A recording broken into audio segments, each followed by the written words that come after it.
Let's keep things moving here on Radio Boss. We're joined by a gentleman. As a matter of fact, you're going to know him as Dr. Ben Warren on Grey's Anatomy and Station 19. But I'm going to tell you what else you're going to know him from. See, this is where I know him from Eve back in the day. You're also going to know him from Mistresses. See, he laughs at that because Eve was the show back in the day. We'll talk more about that. Mistresses and so many other TV shows and films. He is Jason George, and he joins us here on Radio Boss. Jason, welcome to the program. What's good, man? It's good to be here. We really appreciate having you. I'm going to start here. Easy. It just made sense once Station 19 went away, right? For you to come back to, you never really left, quite frankly, but to come back in terms of being, a full-time, if you will, on Grey's Anatomy. No, you did right. I never really left. I mean, I was still doing, they used, look, they were talking about doing a spinoff of Grey's, and nobody knew who was going to be the character that got spun off. I assumed it wasn't me because I've been recurring on Grey's for years, and I've been a series regular on other shows the whole time. So I assumed, like, I'm the last one in the room. Like, it's not going to be me.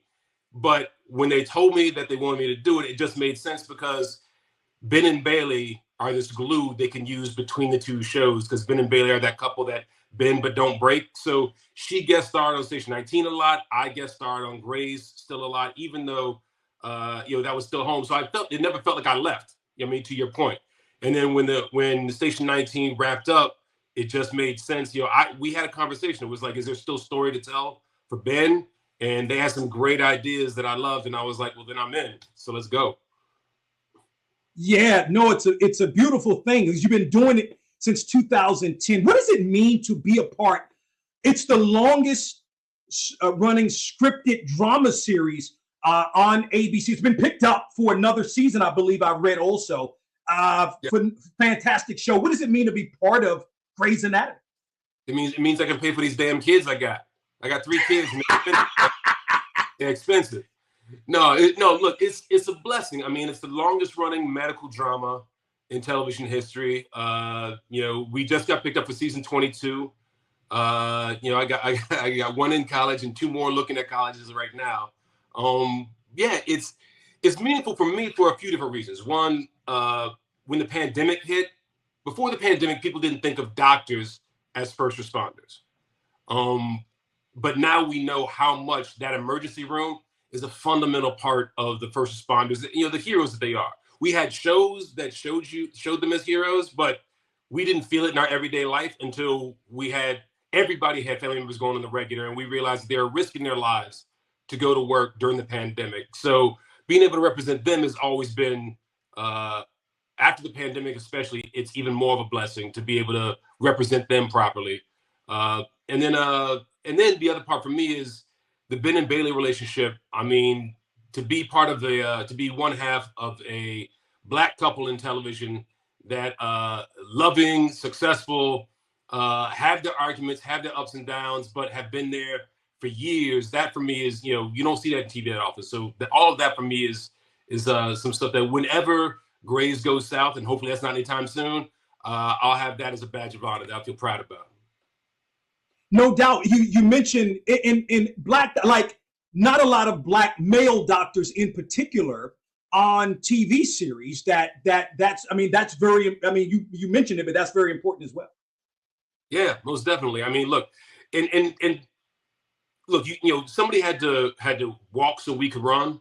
So you go back and look at them. I mean, like I was amazed. There's a shirt out there, and somebody sent me one. There's a listing of all these famous television doctors on it that are Black. And the fact that, Warren was on there for me was a huge thing. I mean, it's doctors from other major dramas that and also some comedies, of famous Black doctors. And so Dr. Huxtable. Huxtable is on there. Huxtable is on there, right? And we will always love Heathcliff. We feel different kinds of ways about Bill, but it's that but the kind of doctor, the character, so many of those doctors had they were hard up front because we all understood that. There's a thing where in order to be that successful as a black man, you've taken on a lot of heat. You've gone underneath a lot of pressure. So you're pressurized. It's something I enjoy being able to be this doctor who's a black male who is married to a black woman who is powerful woman in her own right, and he's not threatened by it. You know what I mean? So all those different elements don't always come together when you have a black doctor on TV. No doubt about it. The voice of Jason George. You can check him out, as a matter of fact, each Thursday, 10 p.m., 9 Central on ABC. He plays the role of Dr. Ben Warren on Grey's Anatomy as he joins us here on Radio Boss. I'm going to ask this earlier, talk with you about this early in this conversation. I see your little eagle sliver, right? You see I've got the W on. I see the sliver that you have of the Eagles. Now, of course, you're going to turn around and show us all, right? Super Bowl champs. Are you not entertained? Are you not entertained? Yeah. It's like I gotta tell you, like, I have no problem with the Eagles. I covered the Super Bowl, talked to plenty of Eagles this past year in New Orleans. I'm gonna tell you the problem I have is with Eagles fans. We went to the game. I wore my stuff. We went to the game. Worst experience I've ever had. Like, what's up with it? I mean, every name in the book, we were cold. Look, man, I lived in Philly I was an Eagles fan long before I lived in Philly. I went to grad school and studied acting in Philadelphia at Temple University. Some actors I really have a lot of love for came through there right before me. It was near New York without being in New York. So, because I was like, if I went to school in New York, I was never going to graduate. So I was like, perfect. I landed in Philly, and I'd been an Eagles fan for years at that point. Philly fans are crazy. That's just reality. You just got to accept that. Philly's a whole other level, and you know what? We don't care. We don't care. We're good with it. We know it.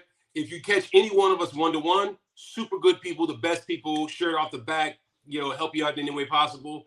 You catch us on game day, everybody catching hands, everybody getting talked about, everybody's getting bad mouth. It's rough. I know. I live on the West Coast. I live out here in Los Angeles, and I get crazy. Everybody goes, see, I said no, because I just get loud.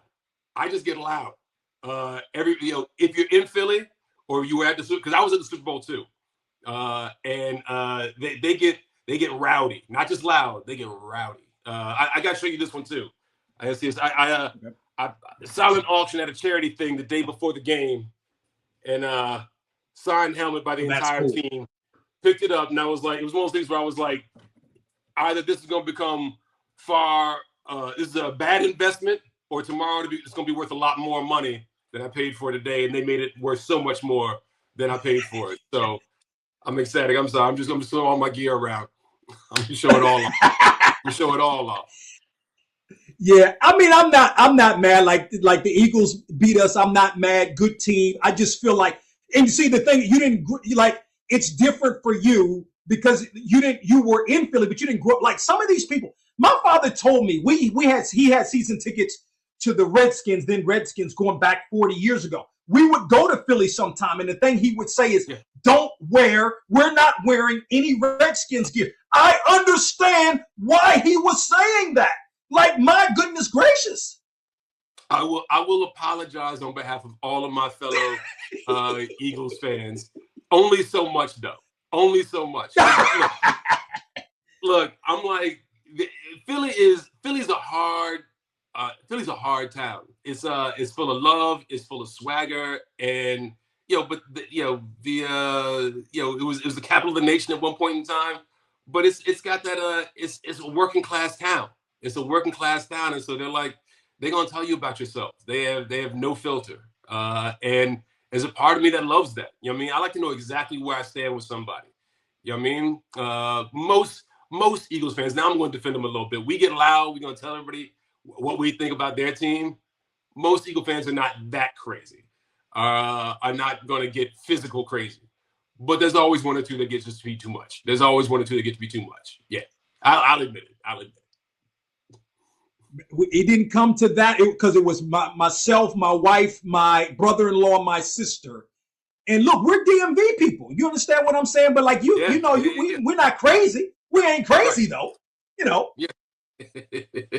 we're next level. Philly, I mean, it's plus. I mean, look, East Coast in general. This is the thing I learned when I moved to the West Coast. East Coast in general are all the original cities of this country.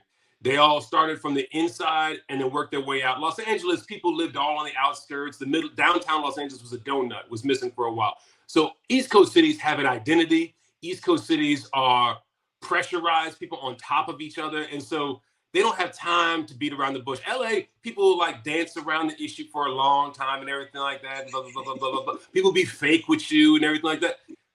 East Coast in general, Philly in particular. Yo, I need you to move, dude. Bruh, get your joint out my way. Get your joint out my way. And there's a part of me that digs it. I mean, in general, I like knowing exactly where we're at. I know there's no airs. If we say we're cool, we are cool. If you say we're cool, there's no BS. We are cool. You say we're family, that's blood practically. West Coast, maybe, yeah, people say stuff and it's so nice. Yeah. I'm always tripping because I'm an East Coast kid on the West Coast. So I'm like, when I tell you we're cool, like we're cool. If I'm not talking about you or making fun of you, I don't know you or I don't mess with you. It's that simple. That's the East Coast in general. That's Philly in particular. Yeah. No, you're 100%. You hit it right on the head. Jason George, of course, he plays the role of Dr. Ben Warren, Grey's Anatomy, 10 p.m., 9 Central on ABC each and every Thursday. Check him out. I got to take you back to the Eve days, man. Like, that was my show. You understand what I'm saying? UPN, I was in. How old was I when that show? It was like, what, 2003? So I was like 19 or 20 when that show came out. You know what I mean? Like, what do you remember about those days playing that role in Eve? You don't even know, man. That show that's my fam right there. We lost one of the cast. Natalie DeSalle-Reed passed away a little bit ago. And I've been working with the SAG Awards, part of the SAG Awards committee, which makes me technically a producer on the SAG Awards. And I've been there for probably 7 to 8 years now. And when she passed, it was like, we would do the in memoriam. And I walked in and I'm a chill dude, but I don't ever I was like, she has to be in the memoriam. This has to happen. Figure everything else out, make it happen. Because that's family. Everybody on Eve, that show, my oldest was born about 3 weeks after we wrapped the first season of Eve. Wow. That show, I've been blessed in the shows that I've done, that I've worked with good people, for good people, doing good content, and had fun in all of them. But Eve was a whole other level because Eve was still at the height of being a rap star, right? Our DJ before the show was off the chain. Our hype comedian, our warm-up comedian was funny as hell. So we had this, the crowd was off the chain before we even came out. So when you get introduced, it was like coming out to a concert. It's like Eve brought the concert so our live show was just ridiculous and always had incredible amounts of fun for the audience, for us. We would tape an entire show. We would record the show because they'd only do what they call camera blocking, rehearse it so the camera operators know where they need to get the shots and yada, yada, yada, right? But we would record the entire show before the audience came just so we had it in the can. Because one, when you know you got one in the can, it frees you up as an actor. Now you can get crazy. Now you can have fun. Now you can dance in the high wire, right? Two, sometimes the audience would go so off and be laughing so hard. We didn't break each other. The audience broke us and got us laughing because they got us going. So we knew the audience show was just a whole thing. We just had to hold on. It was that was a special time. Some dear friends, I've got Brian Hooks, Sean McGuire. Sean and I are still tight. I'm godfather to his kids. Now that it's Reed and Eve, we had the blessing to catch up when Station 19 started. I went on. She was doing the morning talk shows as a regular, and I got to come on there, and we ran back the very first episode of Eve where our characters met, where my zipper got stuck on her dress, and so we had to walk around with my crotch attached to her from behind for a little bit. And I was like, we got away with that on TV. We got away with that on TV.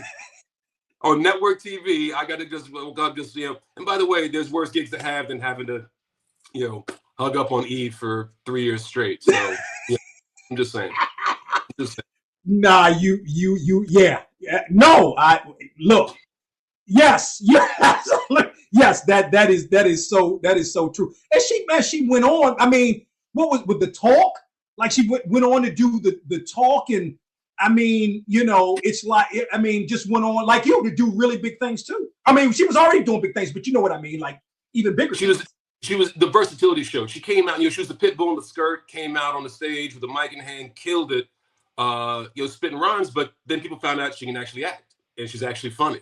And she had that Lucille Ball energy where she was prepared to just throw her face in the pie. Whatever the joke was, she's like, cool, let's go. And we had a blast because everybody was game and down to try whatever the writers came up with. And the writers came up with some crazy stuff. They came up with some crazy stuff. But we had a great time. You know what I mean? And then she went and did the talk because she's smart and a very good communicator. We would joke that like she's as comfortable on the street as she is in boardrooms, and now she's living in the UK and doing her thing. So, that's my girl right there. She's always gonna be family. No doubt about it. Jason George joining us here on Radio Boss for a couple of more moments. Speak to what you've got a lot of things that are important to you, but mentoring and inspiring the next generation is important to you. Why so? Oh, it's genetic. Look, my mom was a teacher. My mom was an educator. My mother was president of the teachers union where I grew up, and she taught learning disabled kids all while growing up. And I saw firsthand, and she would talk about before a kid with just dyslexia might end up in the same class with a kid with Down syndrome. They got very different situations and everything like that. And so reaching out, being able to put your mind and being able to walk in somebody else's shoes and realizing, and I would see firsthand how powerful it was when she helped somebody get to that next stage, get to that next goal. When she helped somebody grow, I would see how, because look, teachers get beat down. I would see how much it would weigh on her. And then every time she'd have a success, I would see how it would erase everything else. And she was good for another, year, 2 years, whatever, to keep going. And so that was the thing that inspired me to be like, whenever I get a chance to come across people who just in life, or be it in the craft of acting, in the entertainment industry writ large, anything I can do to help try and make life easier for those people, help pave a way for them to for them to grow and try and meet some of their goals. I know what I saw from my mom, what that feels like, because there's nothing better. Like, look, at the end of the day, one of my favorite quotes I learned when I was in college, University of Virginia, actually. It said, all you hold in your cold, dead hand is that which you've given away. You can't take it with you, right? At the end of the day, you're gone. People are going to talk about you. What are they going to say?